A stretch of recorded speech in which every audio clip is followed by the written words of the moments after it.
Welcome everyone to GoldSeek TV. I'm Peter Spina, the founder and president of GoldSeek.com, and it's a pleasure to have the president and CEO of Kootenay Silver with us today, Jim McDonald. Thank you for joining us and coming on to talk about your new exciting discovery in Mexico. Thanks, Peter. Yeah, looking forward to it. Great. Kootenay Silver is known to silver investors as having a high leverage exposure to the silver price. It's one of your attractions for investors in this stock. I've been a shareholder of your company for several years. I've been watching various projects grow and develop. You make some big discoveries in Mexico. And one of those big discoveries we'd like to talk about today is Columba, which is turning into a very exciting district veins system down in Mexico. But before we get into the project specifics, I'd like to kind of talk about the company on a larger overview. So Kootenay Silver is got a large exposure in Mexico to silver with over 135 million measured and indicated ounces and about 35 million inferred ounces. So where are those ounces currently and in which projects? And if you could talk a little bit more about this leverage to the silver market, silver price. Yeah, so Peter, that's very true. We have one of the larger junior-owned resource bases in Mexico as far as silver goes. Those are silver equivalent ounces you're quoting, of course, for the viewer. But those projects are those ounces are divided between two projects. So I'll just flip ahead here and we'll talk about that specifically. Okay. And you've touched on this slide here where we're talking about the great leverage because of these assets. So where are they? Here we go here. So La Ceguera, you see this larger map here, sits within the famous Pearl district of Mexico. That's one of the resource assets we have. In fact, there's 51 million ounces M+I pure silver plus 11.5 million more in the inferred category. Very interesting location because we're right in the middle of that Pearl district where nearly 1 billion ounces of silver have been produced, and we're on the mineralized extension or trend of an area that's produced 500 million ounces and is still mining today or to depths of 2,000 meters. So it's the kind of region where once you get into production, you just keep going. That's Grupo Mexico around in that area? Yeah, that's right. That's correct. And wow. Here I can show you just exactly where if we flip way ahead. And whoops.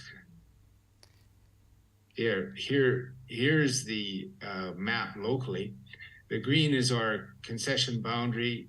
This ellipse here is just where the principal veins are exposed at surface. And we're covering about 20 kilometers of this trend. It's 40 kilometers long, starting down in the historic district down here that's still active. So that's Santa Barbara, San Francisco del Oro, and Grupo Mexico is down there mining at those great depths today. Okay. So just an incredible area, silver endowed area here in Pearl. And so this particular asset's wide open for expansion, can get a lot better. This is a pit constrained resource at around 85 grams. And so a little bit better silver price helps it out a lot. We've also done some geologic modeling to better define these controls on the silver mineralization, because we think our current resource model has smeared that grade, diluted that grade down somewhat.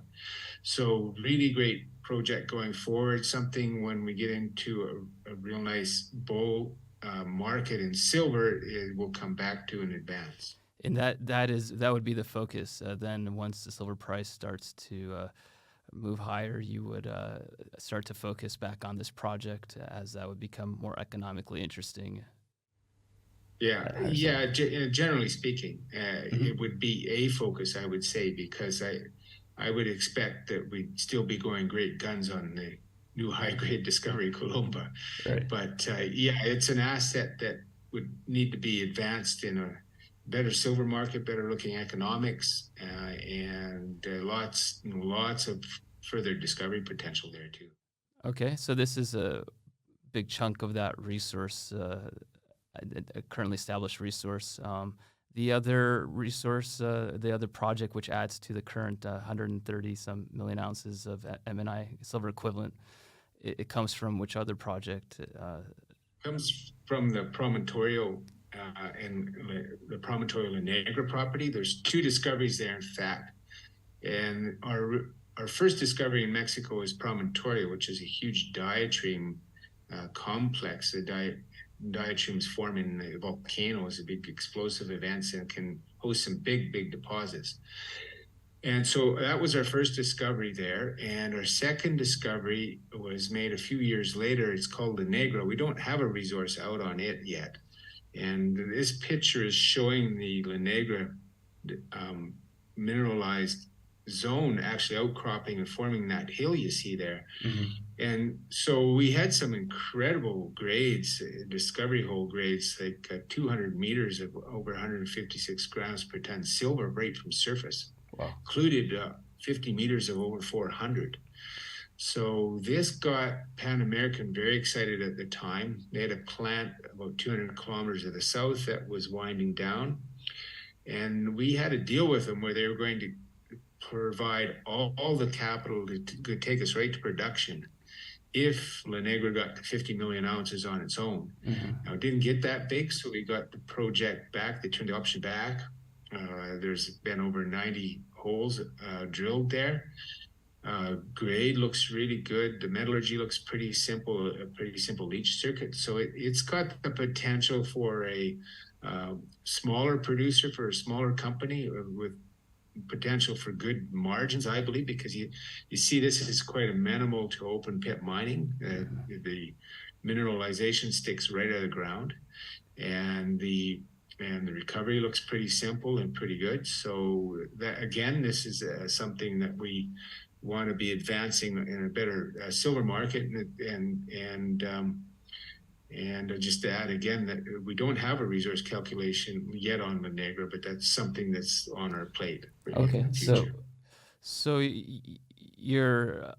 the main focus of the company at this time is a very high grade vein system, also in Mexico, which is waiting its first maiden resource. I believe you're looking to drill out around 50,000 meters, of which you've done over half of that currently. Peter, we actually want to drill 50,000 more in a few different stages here. Two stages probably, or maybe three. And we've got 27,000 meters drilled already. And this is a picture of one of the veins on Columba.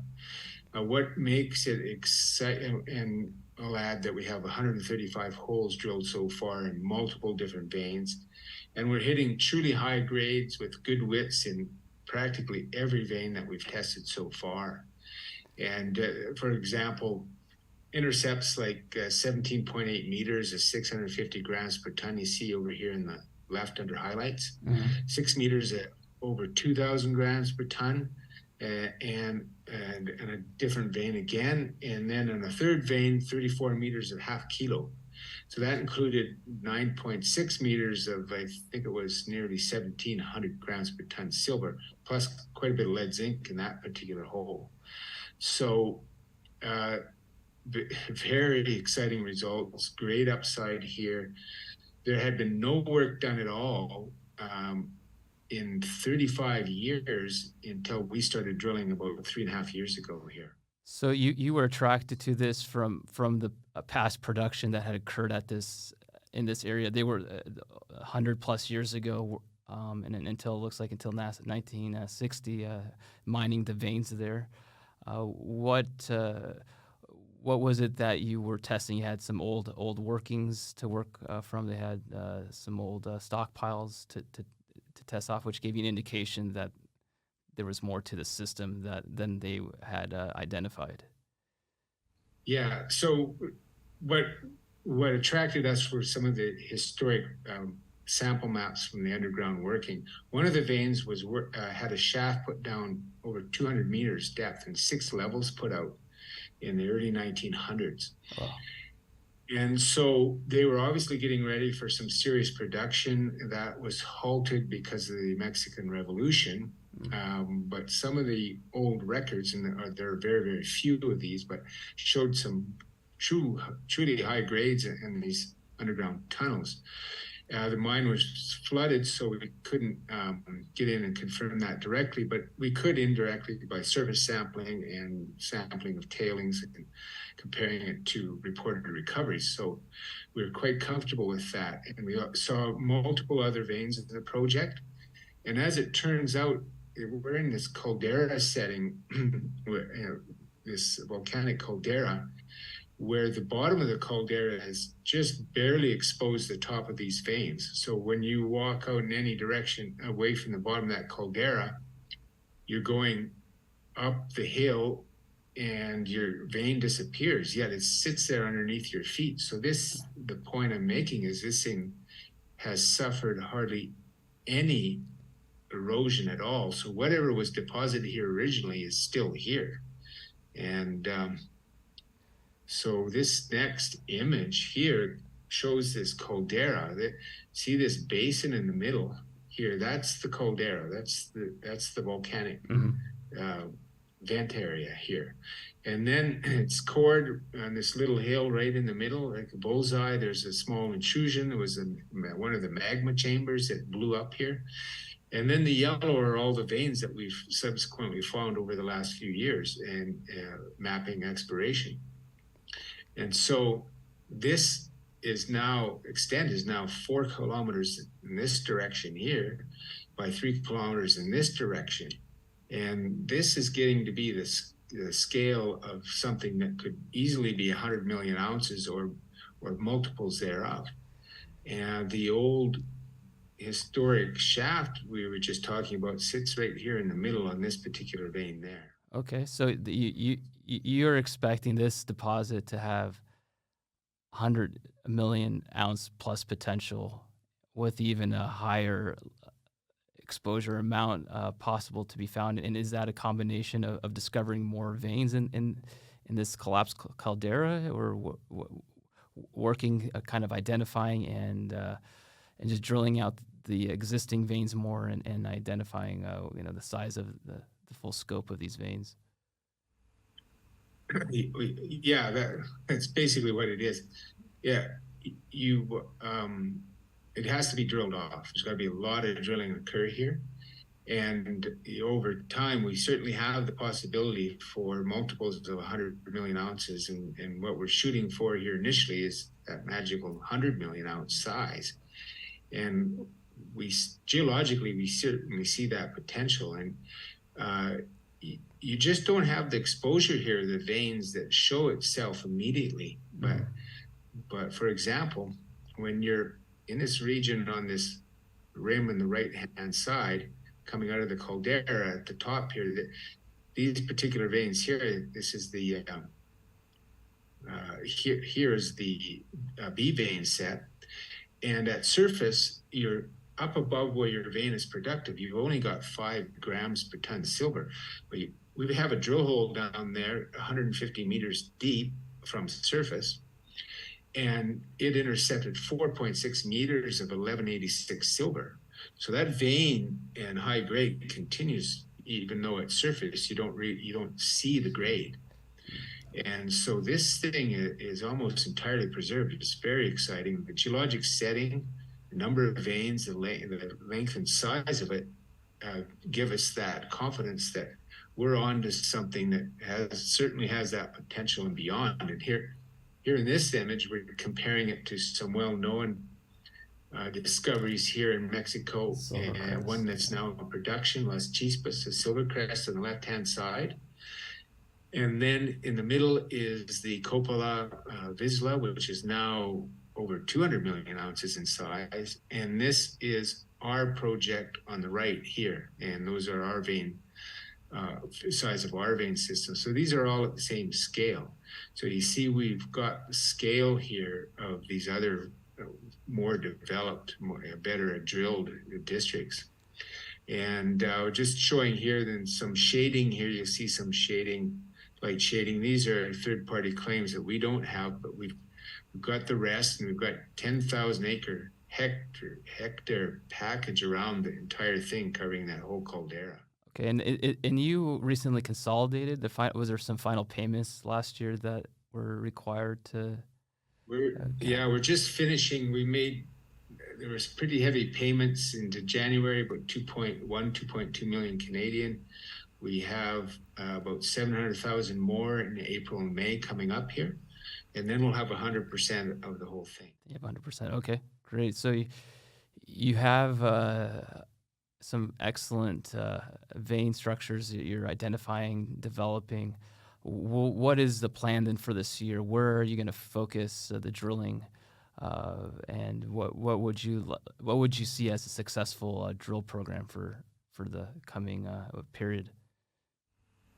So we're going to be following up on all these different veins where we've hit these incredible values. So you see this image here, we're getting into a little more detail. All these red dots are drill hole sites that we've done. You see here in the middle, this is what we call the F vein. That's the historically worked one. We have over 40 holes there, defines consistent mineral along 700 meters of strike down to over 200 meter depth, still in high grade at depth, open to depth. So we know there's a resource there to be defined with more infill drilling. Then we've got all these other vein sets we put holes into, a very complicated area over here, multiple sets with breccias and stockworks and veins, and some incredible intercepts. You see that 6 meters at 2,000 grams per ton there in a breccia that's probably a vein breccia. And then you see as well what we call the east block over here on the right. And that's at surface, you just see the structure and no vein even. But you drill down about 125 meters depth, and we've got over a kilogram silver there on the right. And then the D vein is looking really good for having building a lot of ounces fairly quickly, because we've got the best widths and grade there to date. You see here, nearly 30 meters over 450 grams, 17 meters of 650, and then 90 meters underneath that is this hole here, 34 meters, a half kilo, and with up to almost 6 kilos silver, and then plus lead zinc in addition over that. We've only got about 8 or 9 holes into that now, and defining about 400 meters of strike on that thing. And as you can see, this D vein goes a lot further along here than the area we've drilled. So it's wide open. B vein is very similar. At surface, you don't see anything, but look at these grades here, 9 meters of almost 700 grams. That's that hole with the 1,100 gram intercept, where at surface you see 5 grams. So you're finding these things in wide widths. The veins are not narrow. They're not. They're in large. They're going on for quite a distance here. This is it's a very large area to go work on. So there's a lot of ounces to add in these various veins. And what about doing some more testing on some potential other areas for new vein structures or? Yeah, so the next phase, like we've got 27,000 meters and 135 holes here in total spread around. And we want to do another 50,000 meters, come up with a maiden resource at the end of that. Okay. Yeah, if the money was in place for that whole program, that could happen pretty quickly, but we're going to be staging that. And it's smart to stage things anyway, to take a bit of a break and see and refocus on basing your best results at each stage. So, but the next stage will be something in the order of 10, 15,000 meters. It'll basically be stepping out of these real good hits on that D vein and the B vein and this JZ area, in addition to hitting some of these areas that have no drilling, like the extension on the J vein, for example, and the F vein here. And then on the very northern end up here, we're getting, although it's quite high in elevation, this is unusual, we're getting nearly 400 gram per ton sample at surface up there. So we obviously want to hit that. And then basically just keep stepping out and following these good numbers until you define the edges of these mineralized chutes that are in these structures. And that's what will start to build your tonnage and size and your ounces up. Okay, and so do you have a drill program already set up, or this, do you have, is it already been, I guess, planned out for this year, or is it still, you're still working on this? Yeah, we're still, well, it's pretty, the next stage is pretty well defined, and we're just getting everything prepped and ready for that, anticipating a start sometime in late April. Okay, great. So you will then continue to work through the additional 50,000 meters, adding, as you believe, potential here, another 100 million plus ounces to the already existing 135, 36 million silver ounce equivalent plus inferred. This really makes you one of the larger silver juniors in Mexico right now. How does Kootenay, I guess, stand out from the other juniors? It seems like you have the leverage to the silver market. You're adding value through additional resource discoveries and adding more ounces.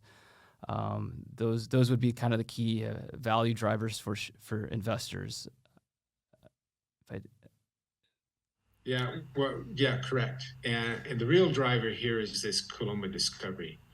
These grades and these widths and the size of the system, it's like we've identified a brand new vein district in Mexico, and needs a lot of drilling to define this. And the grades that we're getting, not just one vein, but multiple veins with excellent grade, excellent width.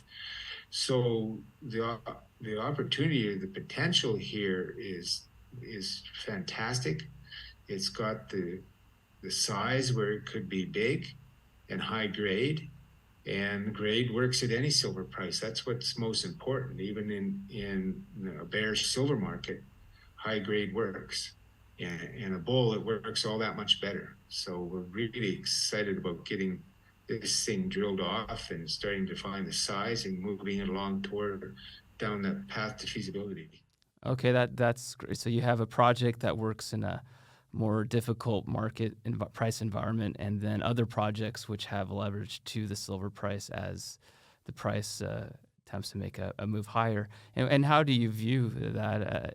Yourself and the company. How do you view the silver market? What are your views on maybe the coming year or two? Do you believe that there's the Silver Institute and other reports showing supply deficits? You see a shrinking inventories of silver and some large demand coming into the market again. So it seems like the downside risks are limited, even though, as we've discussed in the past, this is a very volatile market. So I guess more from a larger perspective, how do you see this silver market developing over the coming years, and and do you see more investors taking interest? Do you think more institutional investors will be coming into this market?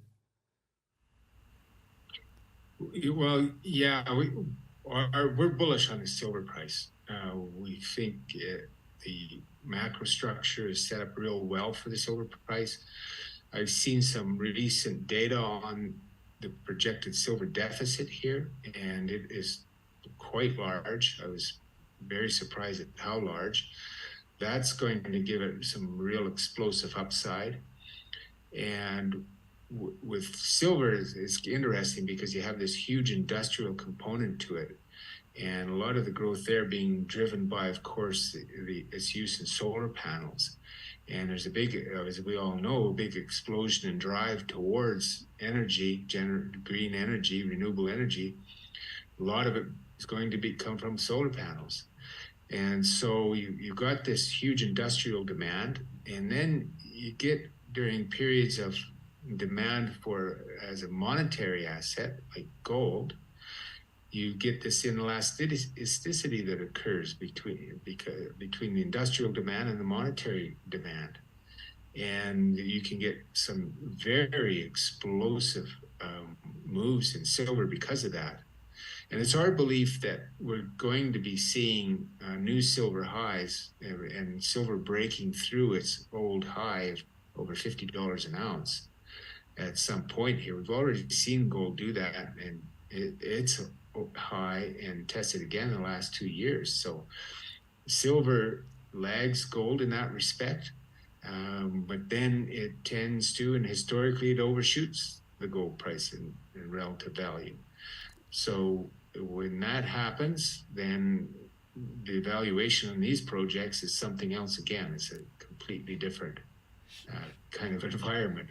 So we're obviously pretty bullish on silver. So valuation-wise, sorry to interrupt, but the valuation-wise, what is Kootenay's current market cap? You're trading kind of near your lows right now with the silver price a bit depressed. So as we see that the price seems to be tied to the silver price. When it moves up, it does quite well, and then when it comes down, it goes down with the silver prices. It follows that quite closely. So where are we at valuation-wise with Kootenay right now? Well, our opinion is we're definitely at the lower end of our valuation, like much of the market currently. It's incredible how cheaply the silver space is at the moment, and we're no exception. We're the same, and so I think that represents, for people who are interested in silver and silver bulls, that certainly represents a good opportunity here. And that's our view. Yeah, and you're able to do this in a market environment that has, for the last couple of years, the silver price had to move up towards 30, and it seems to be a bit of that barrier before we get a breakout in the silver price. So you're using this period to advance and put your focus on Columba and get the ounces drilling into the Maiden resource. So you're working, doing the hard work right now. So you're going to be prepared in advancing this discovery further as the silver price hopefully now starts to get some more respect in the market. So I look forward to how this develops. Really exciting projects. We didn't get to talk about some other projects, so we should do a follow-up interview and talk about that. I know you have also acquired some shares, and we had another discovery that was JV'd off and sold off to AgEq, and you hold a large position, I believe, in NSR on that as well.